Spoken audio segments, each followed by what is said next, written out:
y'all, welcome back to Gadfly, the podcast about third parties, fringe candidates, and just generally weird American electoral history. I'm Dusty Wilson.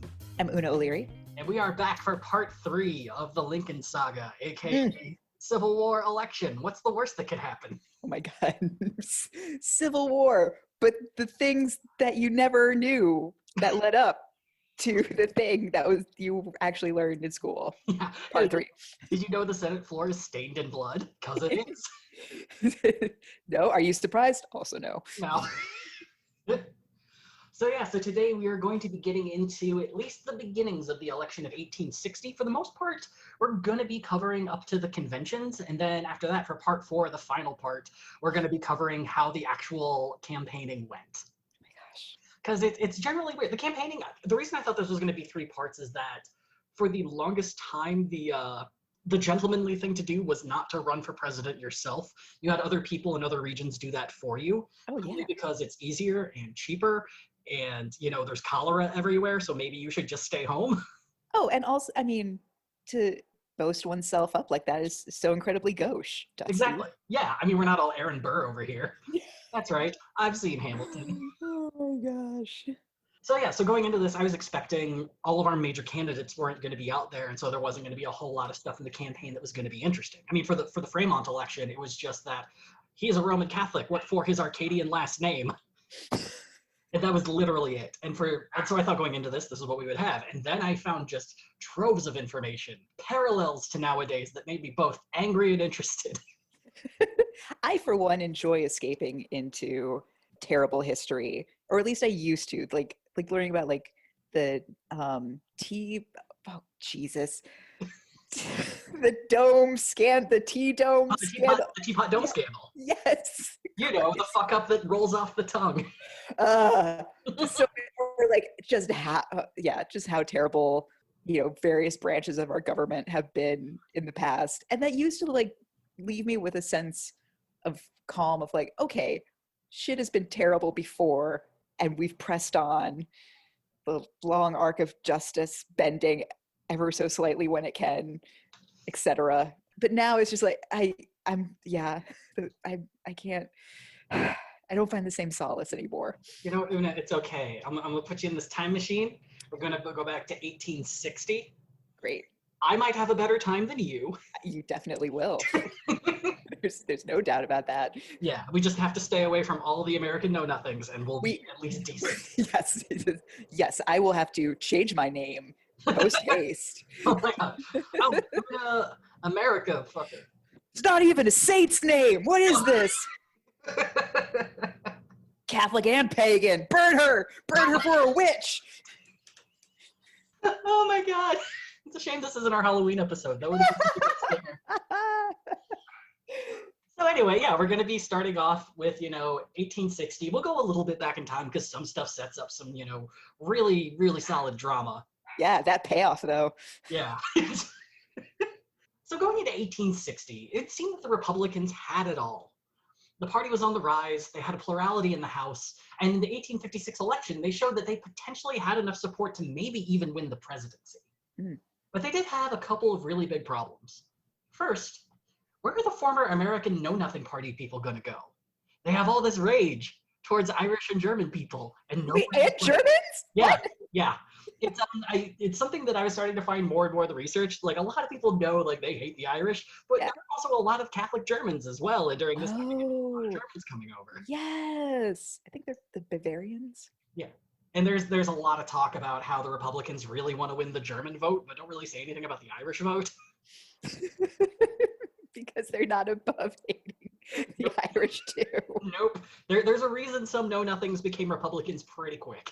But where are all these people going to go? The Republicans swiftly got to work, and all the former American Party strongholds began adapting their platforms to contain some know-nothing compromises, mainly ones that ensured it would be harder for the Irish and German immigrants to vote.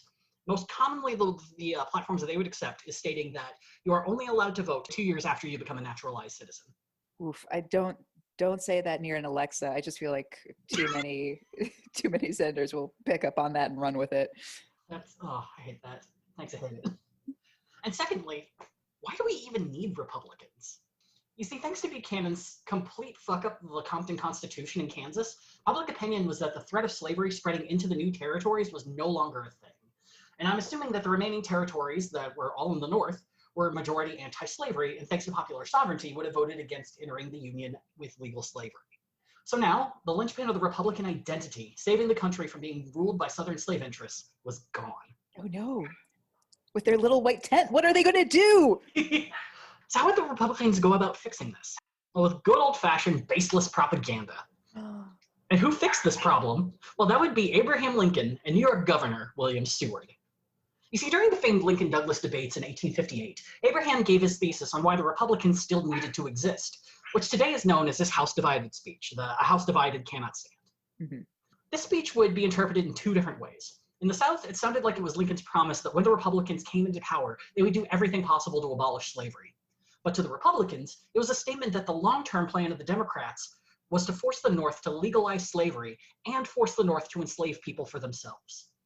According to Michael F. Holt, there is literally zero evidence that this was ever anyone's plan in the South. So Abraham Lincoln, the first Republican president, just completely made shit up to scare the North into thinking they still needed Republicans. What? A scare tactic? I know! No! And that's not even the last scare tactic, because William Seward gave a speech that would enrage people in the South, but his goal was to both make the North believe that the Democrats wanted to re-legalize enslaving people directly from Africa. See, the African slave trade had been banned since 1808, but Seward believed that as soon as the South got the chance, they would revitalize it once again. And this one actually had a bit more truth behind it, but it was still something that the more radical Democrats wanted to do and was less of a mainstream sort of platform. But he also got to make people realize that slavery was the true evil of the country, not Catholics. So overall, his speech was more of a rebuke on bending to wayward know-nothings than it was to anti-enslavement. Once again, Irish Americans, you're fine. Just, you get everything. Yep. So calm the fuck down. Your American bullying period was 7 years. Tops. But the big issue would come from something that was incredibly real and very much on the Southern Democrats' front burner. And that would be the South's proposal of a federal slave code. Since the question of slavery within the territories was more or less decided, the South began to ponder what would happen if America was to expand into further lands. The Democrats in particular were exceptionally keen on the idea of buying Cuba from Spain. And if that were to happen, then how would the issue of slavery be solved there? Would it be legal since it is south of Missouri? Mm-hmm. Would things be different since Cuba would be a protectorate of the USA and not a territory or a state? And the South wanted to know and proposed the federal government define a code for slavery within these kinds of lands. So a weird thing that I was debating whether I have to bring it into the next episode or this one, but I want to talk about it too bad. This is called a group, and this is about a group called the Knights of the Golden Circle. So the Knights of the Golden Circle is a pretty small group. It never really had a large membership to it, but it was an organization that had such a strong following amongst Southern politicians to the point that it was kind of like those, whenever a comedian tells the same joke as another comedian, parallel thinking. There was a lot of parallel thinking going on between the Southern Democrats in power and these very extremist folks. So the Golden Circle was essentially going to be a proposed country. And this was something that was really popular amongst hardcore secessionists, that the South would secede, and then to be able to grow their power, they would go further into the South. They would invade Mexico, turn it into 25 new slave states, invade Central America, like parts of Northern South America, Cuba, and all of the Caribbean. And if the North said, hey, you have to stop slavery, you're getting too powerful, they would secede and make their own nation. But if they weren't forced to secede, then they would have forever power in the US government. First of all, these guys are going to die of malaria in like 2 weeks. So let's just start there. Secondly, what? Yeah, it is. Like when I found this, I thought I stumble fucked into some sort of conspiracy that just blew my goddamn mind. Like you're double checking the URL to make sure it doesn't have the words for or Chan in it. Oh my god. Well, and the crazy ass thing is that there was a guy in 1855 and 1856 who actually attempted to do this on his own.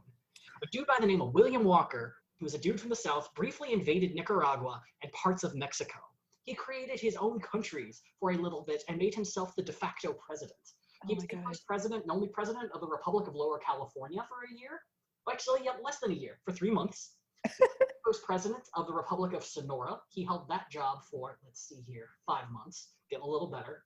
And then he was the president of the Republic of Nicaragua, and he held that job for almost a full year. See, now, as much as like we talk about Stephen Douglas's resume belittling my own accomplishments, this guy, I hear this and I start to feel a little bit better about my resume. You know, it's like, okay, well, if this guy can just put his face on a stamp in Sonora for 3 months, Yeah. It's fine that I have kind of a meandering black hole in my mid-20s during those years.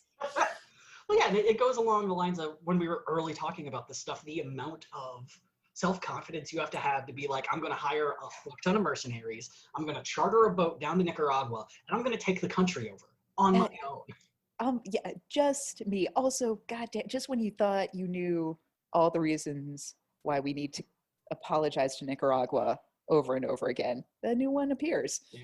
Well, and I mean, at least it has a somewhat happy ending, because eventually William Walker was captured. He was sentenced to death and executed by firing squad in the city of Trujillo. And he was walk no more. Yeah, he was 36 at the time. Ah! Oh my God! Man took over a country while we are still trying to figure out how to get Zoom to work. It's fine. It's fine. Great. It's perfectly fine. Look, there was a lot of weird opportunity in those days. You just had to be self-confident and, psychotic enough to do it.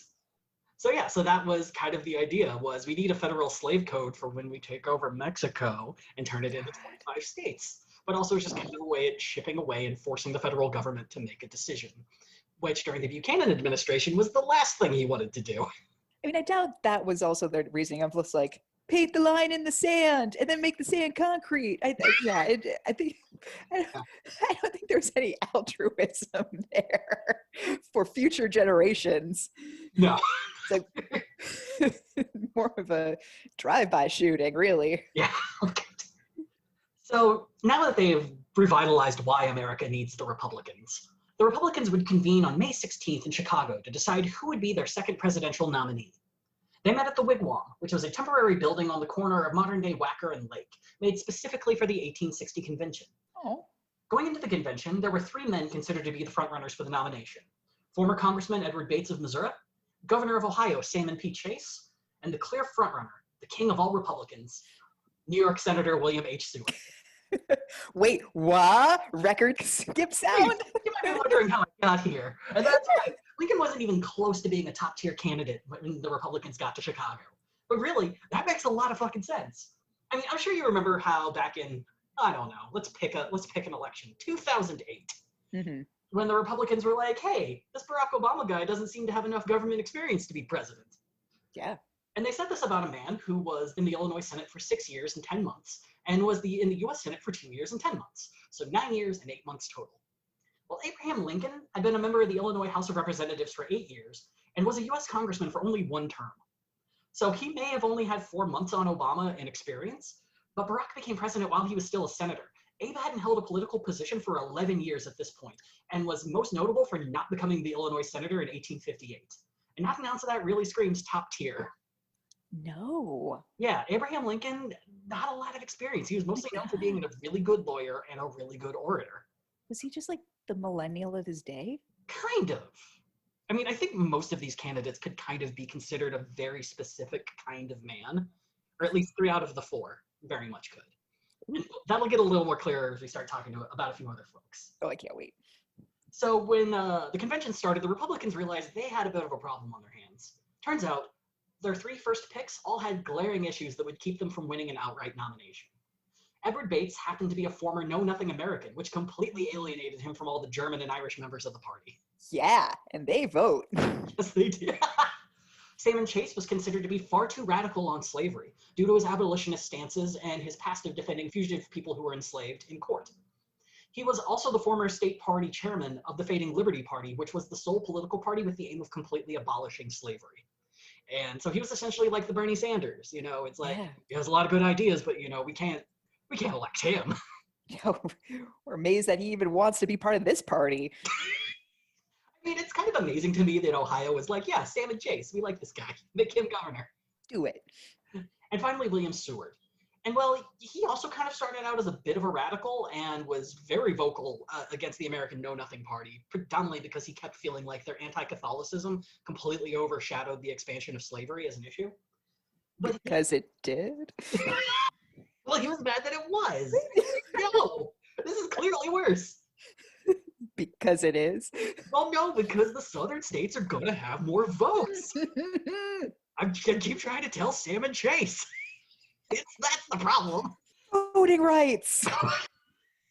So Seward did what so many sad politicians do, and he started to tack a lot more to the center, now kind of rebranding himself as a moderate.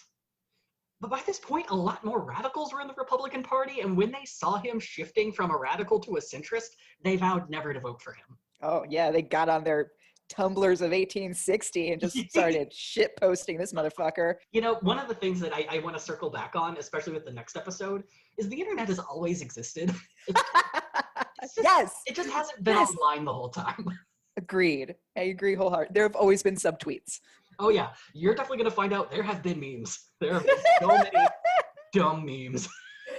And sure, they might appear in yellow journalism papers and be over-explained in their illustrations, but they're there. So there was just enough chaos that a well-regarded Westerner like Lincoln could make a move. And it was kind of believed within the Republicans that you needed a Western candidate to win. Now, at the time, Western meant any state that was bordering the Mississippi River. And if you're really out there, California and Oregon. But it was believed that, yeah, you kind of have to have the support of the West if you're going to end up winning everywhere across the North.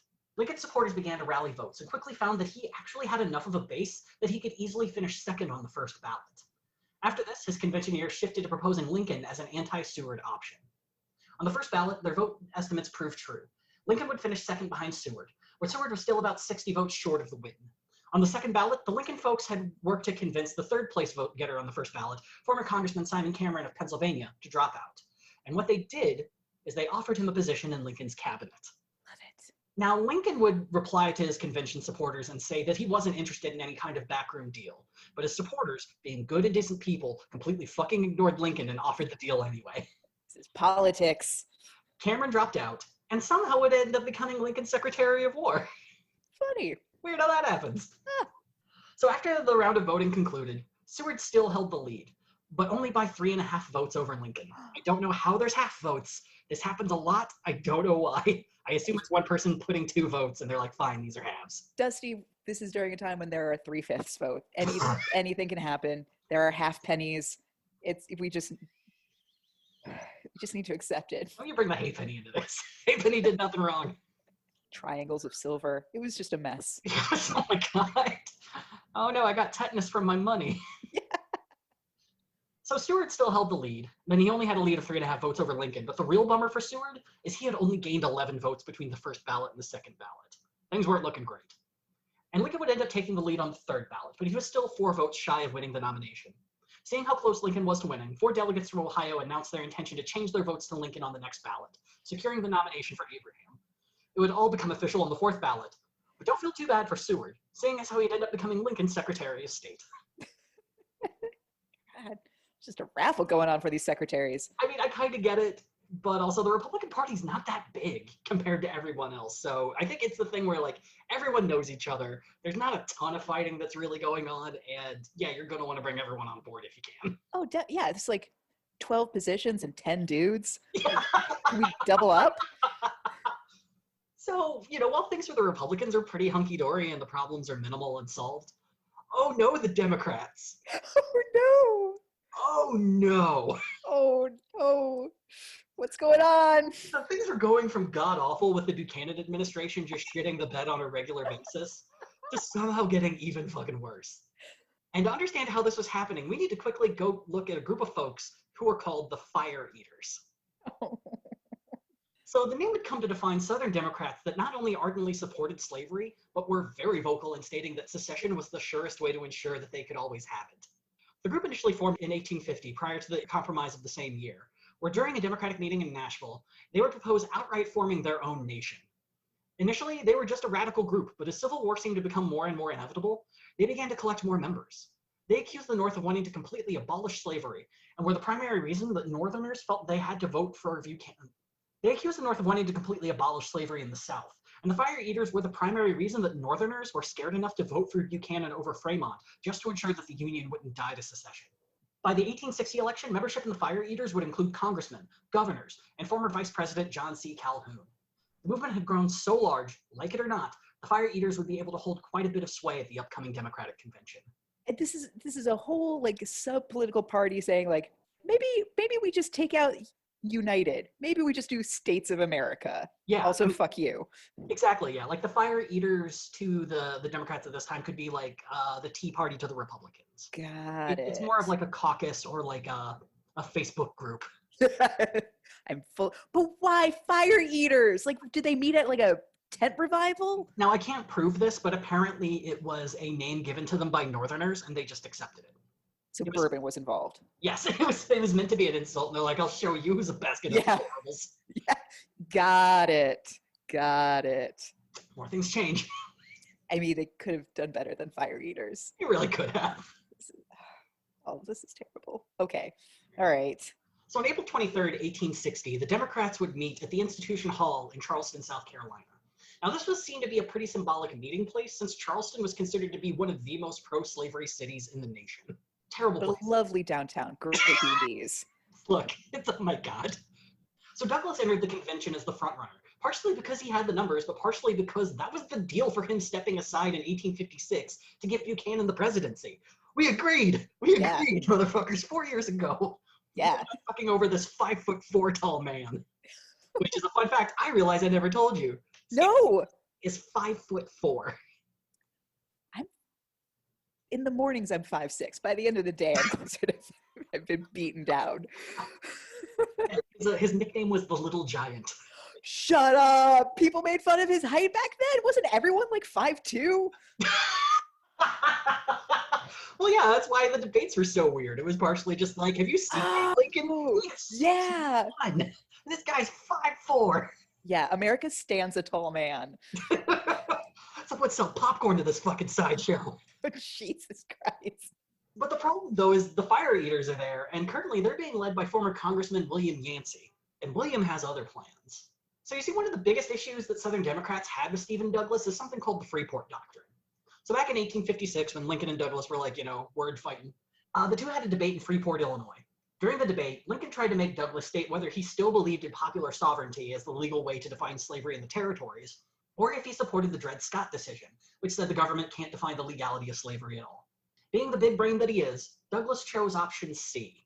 This one stated that, well, really, it could be neither, because if the people of a territory don't approve of slavery, then the people they elect will make laws on their own to get rid of it, and vice versa if they do support slavery. So really, it was popular sovereignty, just with an extra step that needs to be repeated every election cycle.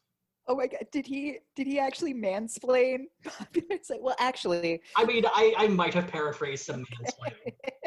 I'm sure it was a lot more eloquent than that. But the vibe.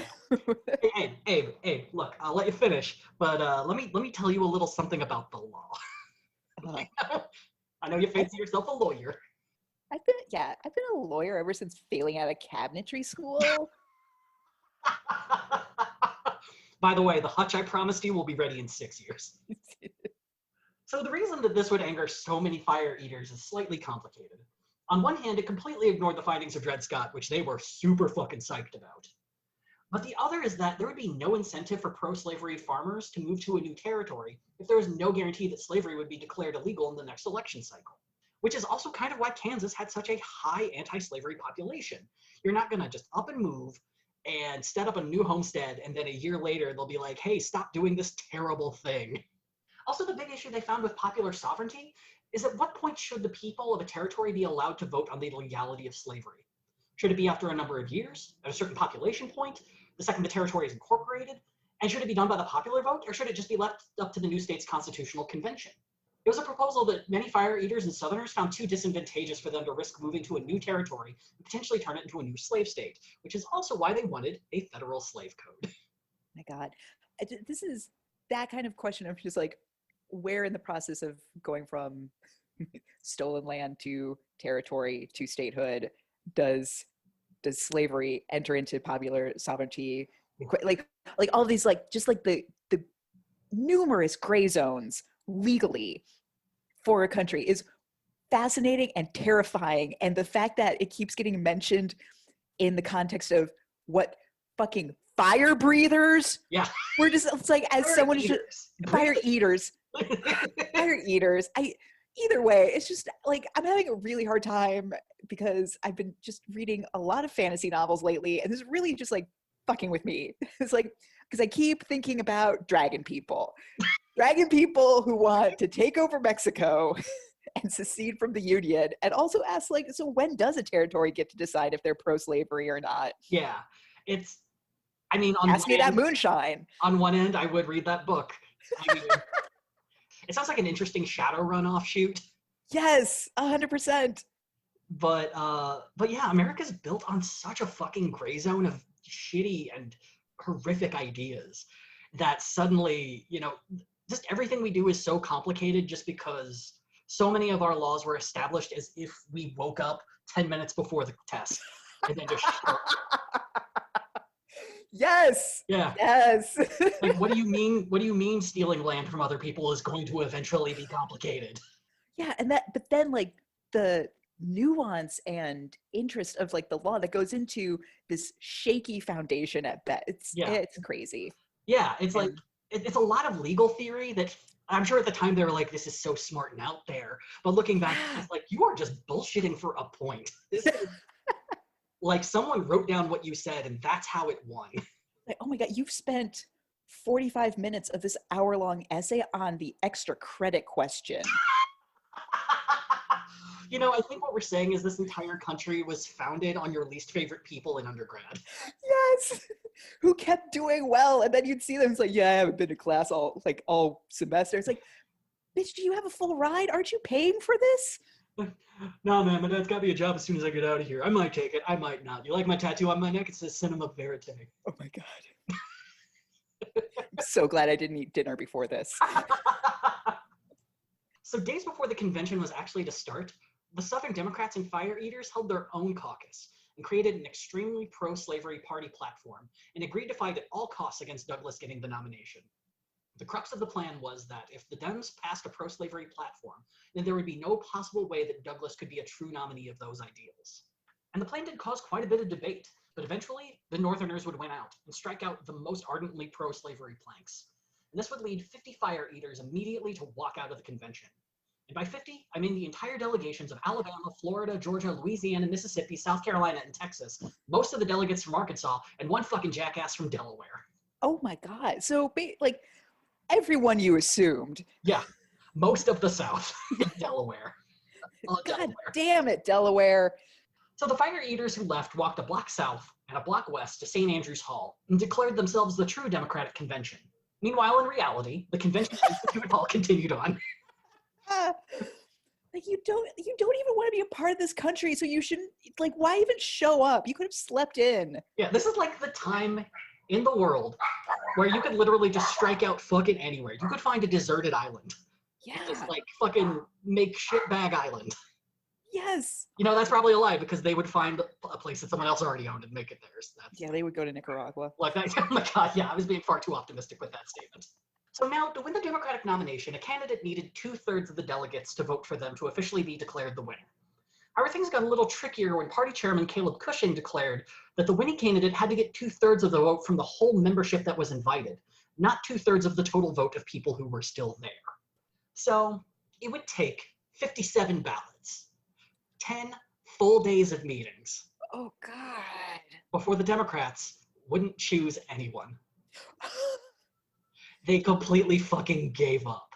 Oh my God. See, that's Dems in disarray. Yeah, that's what the Washington Post keeps bantering around on their op-ed page these days. Is like, weak sauce. That's yeah. Yeah, Stephen Douglas is like, hold my mead.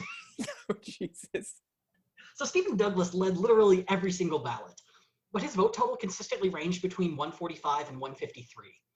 Even if the old remaining rules had applied, Stephen would still have needed another 17 votes to win. But much of this was thanks to the other Fire Eaters and Southern Democrats who hadn't left the convention and stayed solely to give candidates such as former Secretary of the Treasury James Guthrie and Senator from Virginia Robert M.T. Hunter just enough votes to keep Douglas from any kind of majority.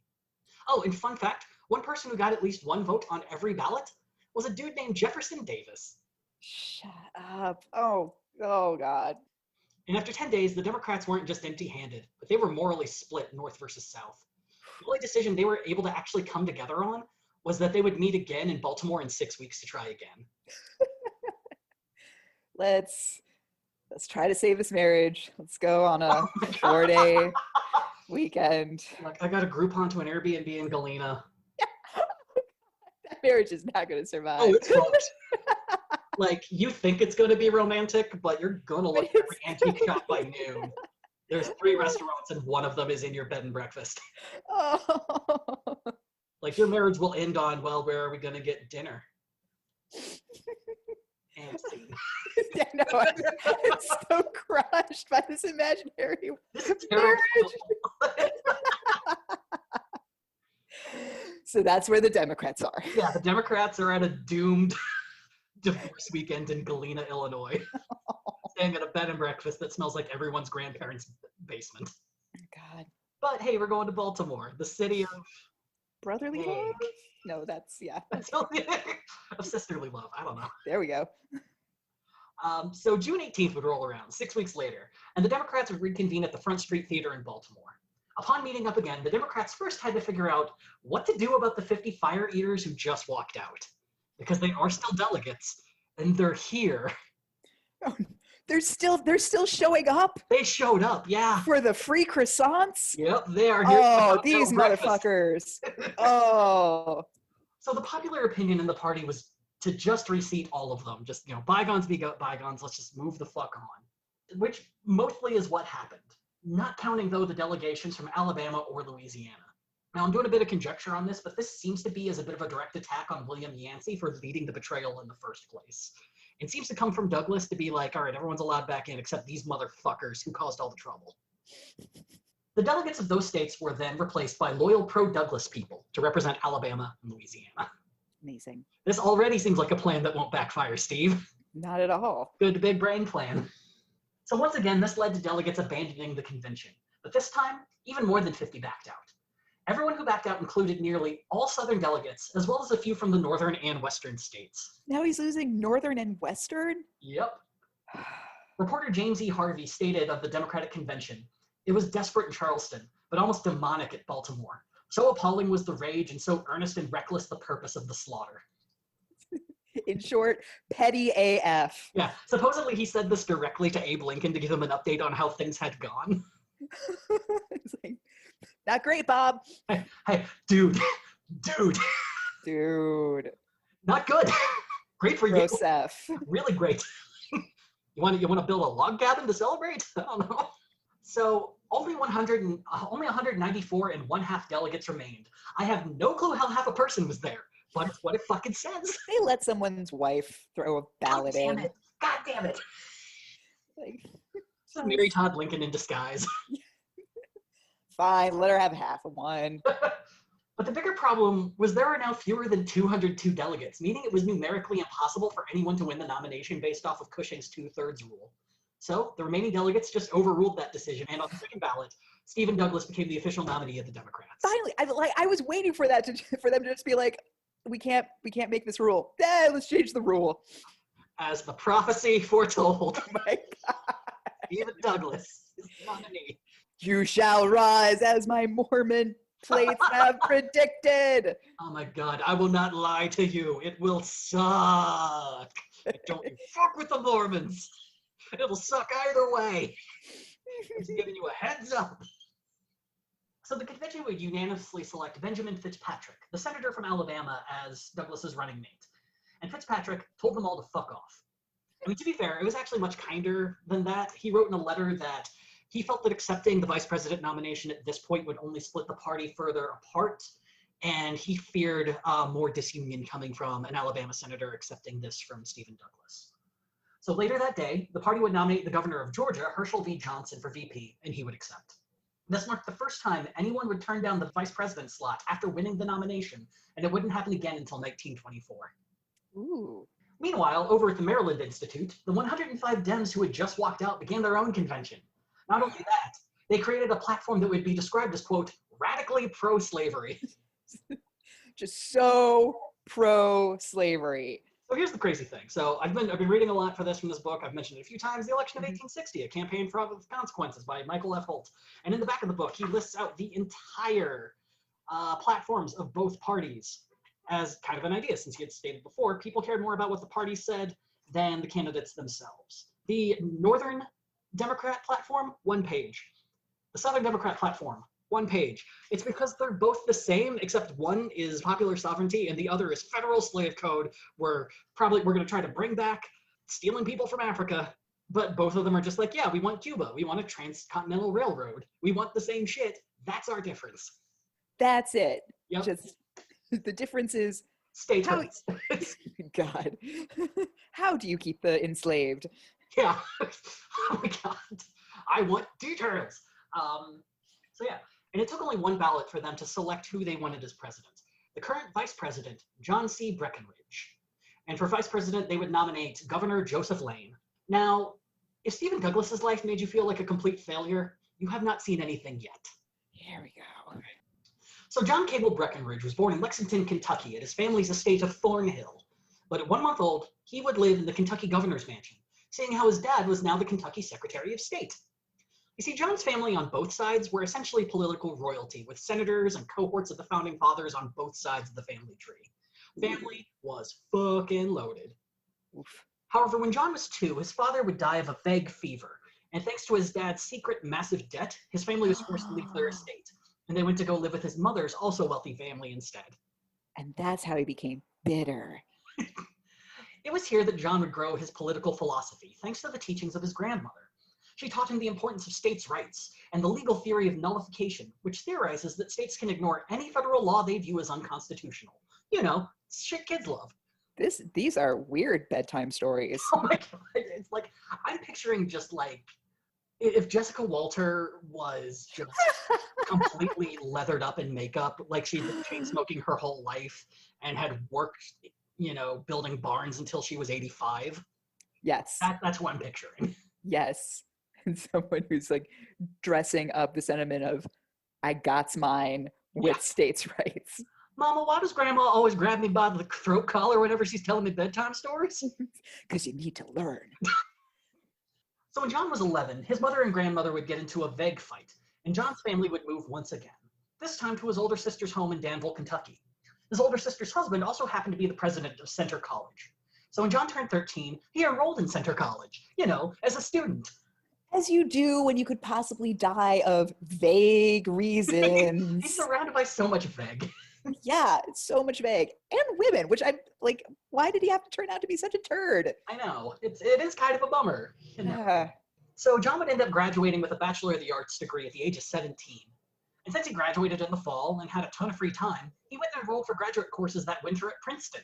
And of course he studied law. What else is anyone else at this time going to study, Una? What are you at Princeton for anyway? What, art history? Get a fucking life. Now, so you don't get too mad at John's life. He would take a gap year after his first year at Princeton.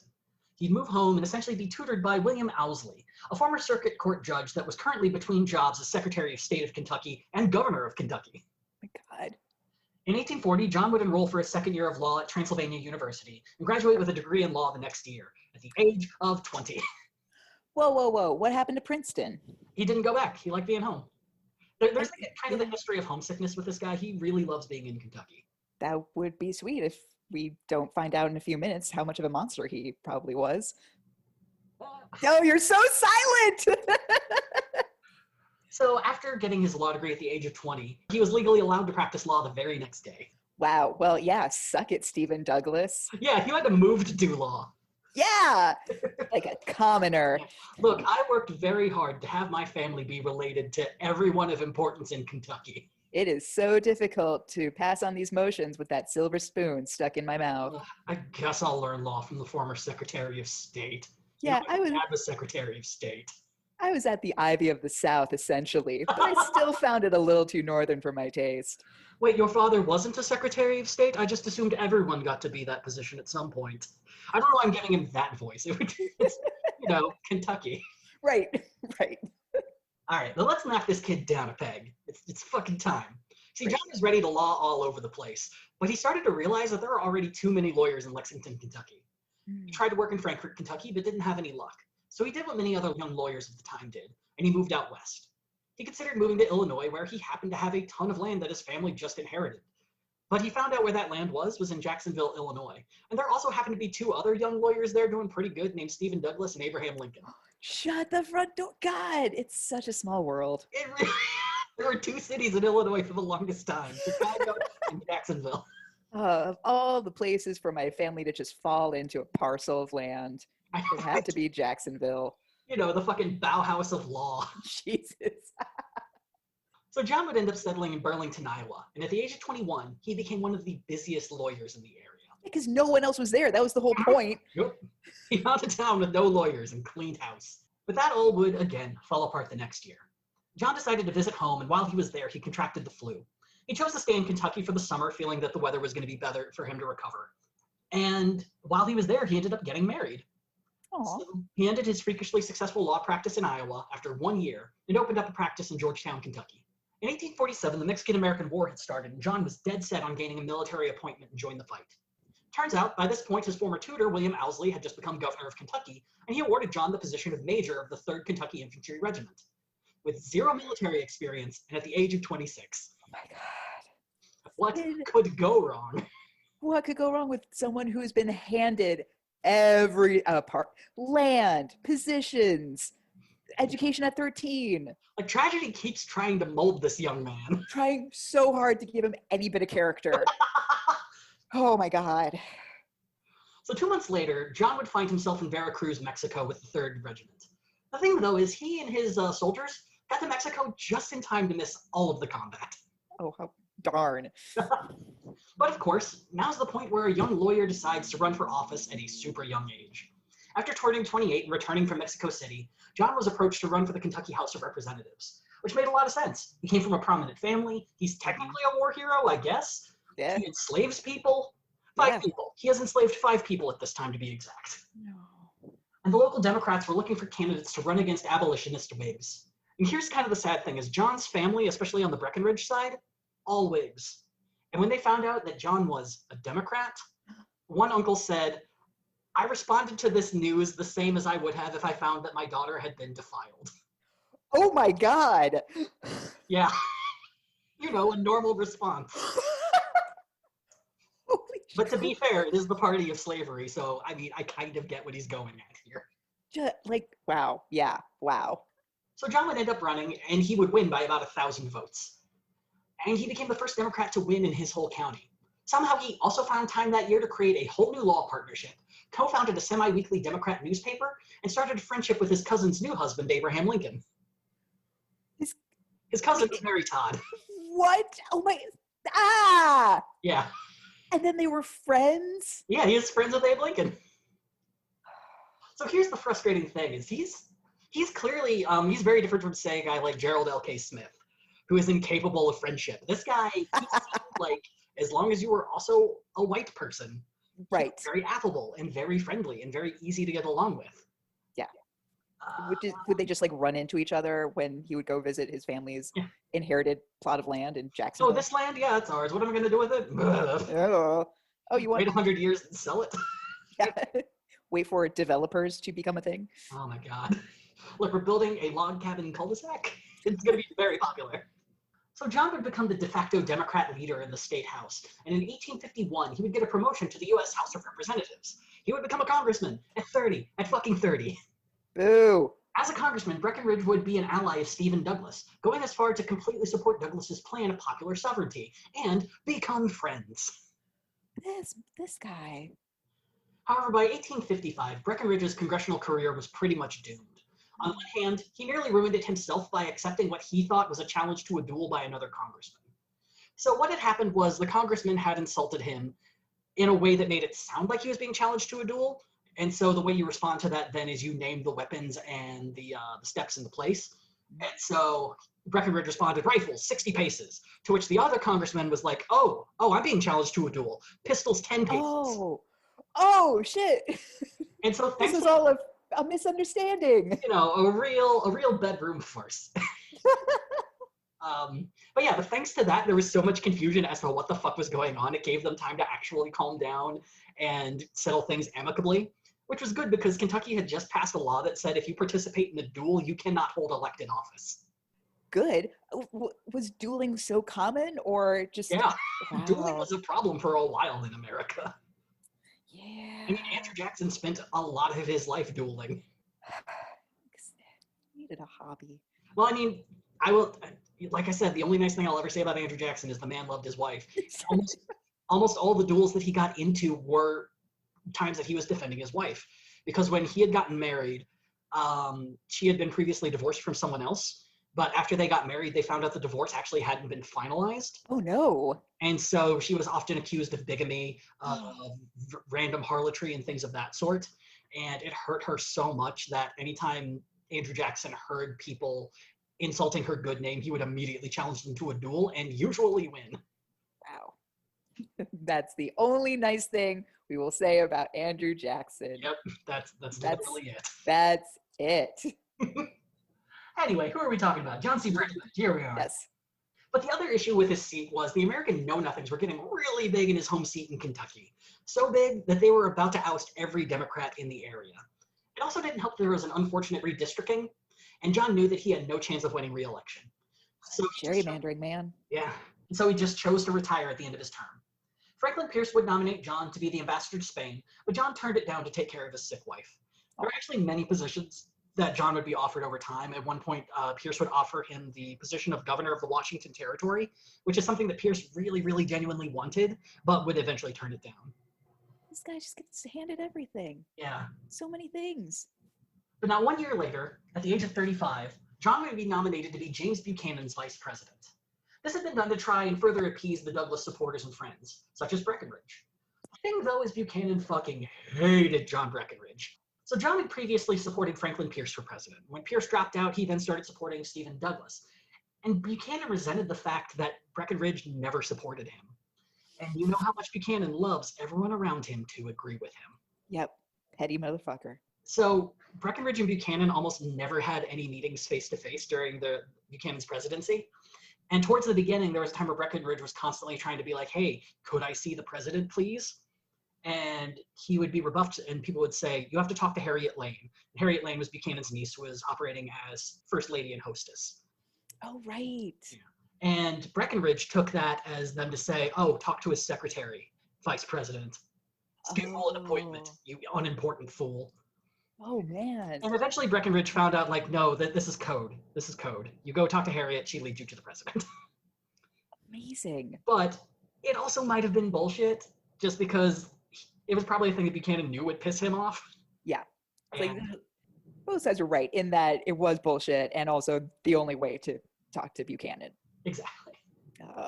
So unlike everything else, Buchanan also found a way to ruin Breckinridge and Douglas's friendship. So you remember the Lecompton Constitution in Kansas? Yeah, this one's going to be, it's super important. So quick coverage for everyone else. The Lecompton Constitution, when Kansas was in the process of being made into an official state, a bunch of pro-slavery people representing 10% of the state's population forced a constitutional convention, brought a pro-slavery constitution to Buchanan, and he tried to force it through. And so Stephen Douglas was completely against this. And Buchanan got Breckinridge to be for it. And during this time, Breckinridge and Douglas would become bitter enemies. Oh my God. Buchanan's such a mean girl. Yeah. And so now, going in, the Democratic Party has completely split. And on the north, you have Stephen Douglas, and on the south, you have John Breckinridge. Once friends, mortal enemies. Which brings us to a really frustrating option. So in 1858, when things were really kind of falling apart for a lot of parties, the American Party was falling apart, the Whigs were falling apart, and a senator by the name of John Bell sensed that the Republicans were also getting kind of vulnerable because, well, people are wondering why the fuck they even go here. And in a series of House and Senate speeches, he appealed to the nation that this regional divide was unnecessary, that if Buchanan's series of failures were to create a power vacuum, then a party dedicated to national unity should be the one to replace it. The speeches were universally praised and led many to believe that whatever this new party was going to be called, they were dead set to win the presidency in 1860. And so this is where we get to the Constitutional Union Party. Uda, we're about to talk about radical centrism. Oh no, my heart hurts. So in December of 1859, Kentucky Senator John J. Crittenden gathered together 50 current and former congressmen to create this new party. One that's sole focus was to guarantee that the Union would not be ripped asunder and not be defined by geographic regions. This party would receive the blessing of the remaining Whigs and the American know-nothings that were left, and dub itself the Constitutional Union Party, a party that endeavored to maintain the Union by agreeing to never ever debate or discuss slavery. Oh, no. That's right. We are going to fix this by ignoring it. Doesn't exist. Doesn't matter. We're keeping the mom and dad are staying together. We're staying together for the kids. Look, we're going to stay together until Reconstruction. Just swear to God, like together or till one of us dies.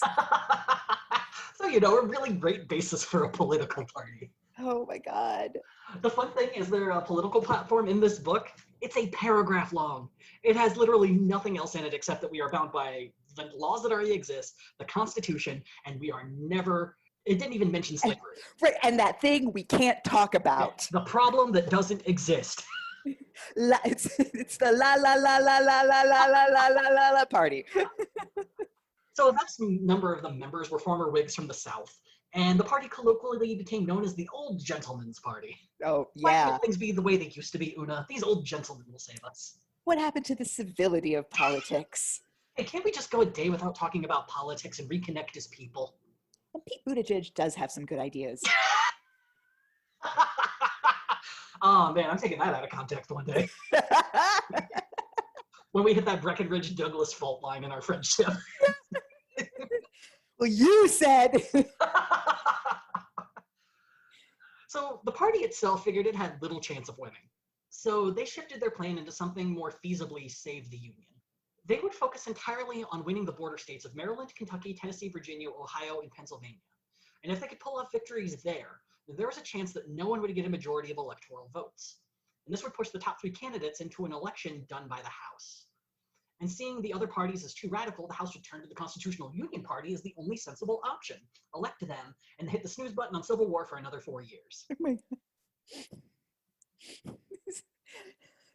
It's that part in the movie where the main characters tell you the plan for the jewel heist, and it's like, what could go wrong? Well, plenty, because there's still 2 hours left of this movie, so Jesus Christ. A lot better go wrong. I think $15, George. I do not want to be bored. It's just them sitting at like their accountant's office trying to figure out like where to put the money, where to invest, like trying out a 5-year plan of purchases. Think of what these millions of dollars could do for the community that we all came up from. All right, that's great. We'll put that into a low yield market fund. Yep, maybe an IRA Roth. That could be great. That's also a good option. You know, that's where the movie got me. It took a real turn at the IRA Roth option. I was like, this is really well thought out. Ocean's 401k. Oh my God, get out. So on May 9th, 1860, the Constitution Union Party would hold their convention. And really, there were only two candidates that they were considering. Former Senator from Tennessee, John Bell, who had made all those speeches in the Senate and the House, and current Governor of Texas, Sam Houston. Now, many of the old Whigs, they saw too much of Andrew Jackson and Sam Houston.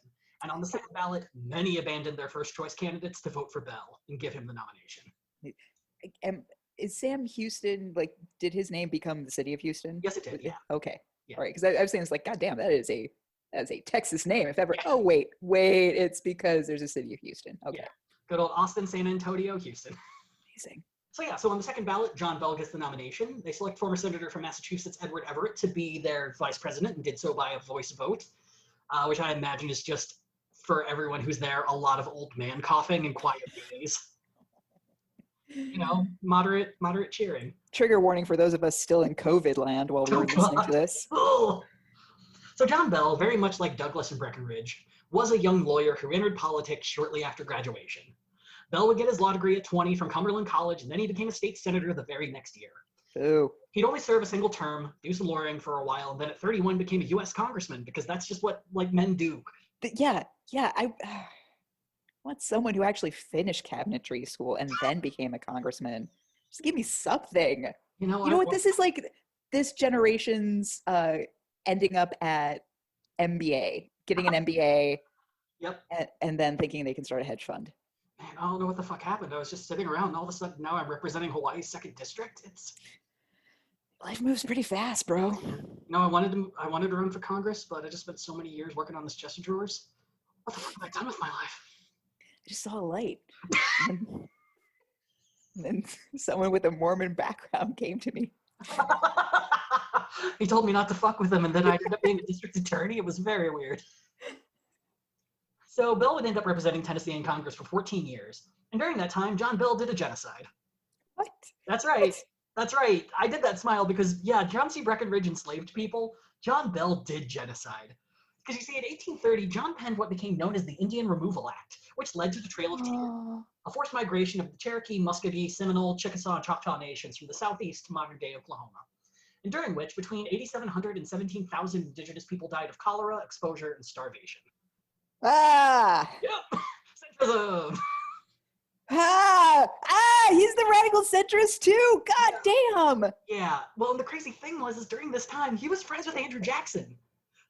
Of course he was. Yeah. I mean, eventually they would have a bit of a falling out, and that's probably the only reason he ended up beating Sam Houston, because Sam Houston was also friends with Andrew Jackson. He was kind of his protege. And so, yeah, all of these old Whigs had a very terrible choice. Oh my God. Yeah, no, there's no winning for the Whigs, just in life. Oh my God. Yeah. So 4 years after kickstarting a ton of murder, Bell was elected as the Speaker of the House at the age of 36. God. The next year, Some people try peyote in their early 30s, but, you know. Oh my God. If only John did. Yeah. The next year, though, Bell would become a Whig after being a Jacksonian Democrat, as they were called, shattering his friendship with President Andrew Jackson in the process, and would end up losing his speakership in the party switch. By 1841, the party switch appeared to be working out pretty well for Bell. William Henry Harrison had just been elected as president, and Bell was selected to be his Secretary of War. But as we know, Harrison would die pretty fucking quickly, and John Tyler would abandon all Whig principles. And this led to John Bell resigning in protest before he'd even served a year as secretary. At this point, I'll say much of Bell's story isn't super interesting until he's appointed to be the new senator from Tennessee in 1847. So between 41 and 47, he did a bunch of lawyering. He, I believe, was in the Tennessee State House at the same time, too. Just not a lot of interesting stuff to go on. Mm-hmm. Bell would end up becoming a real pain in the ass for most of the Southerners in Congress. Mm-hmm. His main claim to infamy was that he completely opposed the Kansas-Nebraska Act and viewed the ending of the Missouri Compromise as inevitable doom for the nation. As this led to the end of the Whigs, Bell would hop over to the American no-noms, but he would make a point that he didn't support their more intense anti-Catholic stances. I'm not here for the hating the Irish. That's just icing on the cake. Yes. Like, I might not like that's just a perk. Really, by this point, John Bell's only real interest was maintaining the Union however he could, which would eventually spell the end of his Senate career. In 1857, the Tennessee House would become under Democrat control, and demands for Bell's resignation began to ring out. Bell would refuse, which led to multiple confrontations on the Senate floor from other Southern senators, and one near duel after a senator called Bell an abolitionist. For the final 2 years, Bell did everything he could to continue to piss off the Democrats, primarily by being one of the only 2 Southern senators to vote against the Lecompton Constitution and voting against America buying Cuba from Spain. The other senator from the South who voted against the Lecompton Constitution? Sam Houston. Weirdly enough, this wouldn't be the end of the nominations for 1860, now that John Bell is the nominee. On one hand, the Liberty Party, the only remaining political party that called for outright abolition of slavery, was still knocking around and once again nominated former Congressman Garrett Smith for president. God bless. And this was all despite the fact that Smith had been in such bad health that he had been bedridden for the past 2 years. But also, there would be one more major candidate. See, a couple weeks prior to losing the nomination for the Constitutional Union Party, a group of Sam Houston supporters gathered at the San Jacinto battlefield in Texas. They dubbed this as their convention for the newly formed People's Party and nominated the Texas governor on the spot of his greatest victory during the Mexican-American War. Ooh. The thing is, they didn't really get around to picking a vice president for Sam, though. But you know what? This is already a big deal, so why don't we just get to it later? Yeah. The answer is because procrastination is a hell of a thing. And despite having more official meetings, the party never ended up picking anyone, and Sam would have to run all by himself. So here was their Alamo. Alamo's down the street. So here we are, Una. The upstart anti-expansion of slavery Republicans, the Northern Dems that support popular sovereignty, the Southern Dems that want a federal slave code, the constitutional unionists that just want everyone to ignore the big problem and get along, and a pack of Sam Houston stands with no real ability to plan or do much of anything. And yeah, look, I know we all know that Lincoln wins. But next time in our last episode of the saga, we will find out all of the nonsense that made Lincoln's win incredibly inevitable.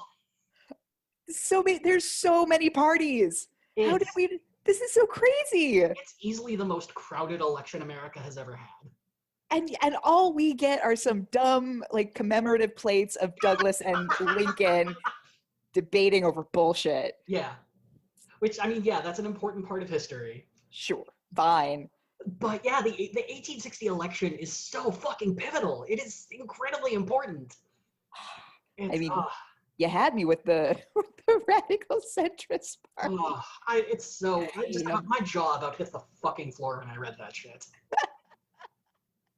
But yeah, I don't know how you feeling for this. I mean, so many players. It's like an episode of Game of Thrones. Like yeah, I'm just trying to keep them all straight in my head. yeah, So many old white men. yeah, pretty much. I mean, on the upside, this is the last time you're ever going to have to worry about Garrett Smith. I will spoiler alert on this one. He gets 500 votes. He's a complete does not matter in this. Amazing. I mean, Oh man.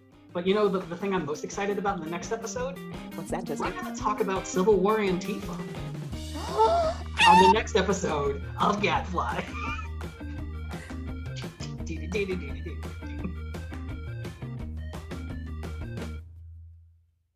Gadfly is a production of Added Serotonin. You can find us on Twitter and Instagram at GadflyPod.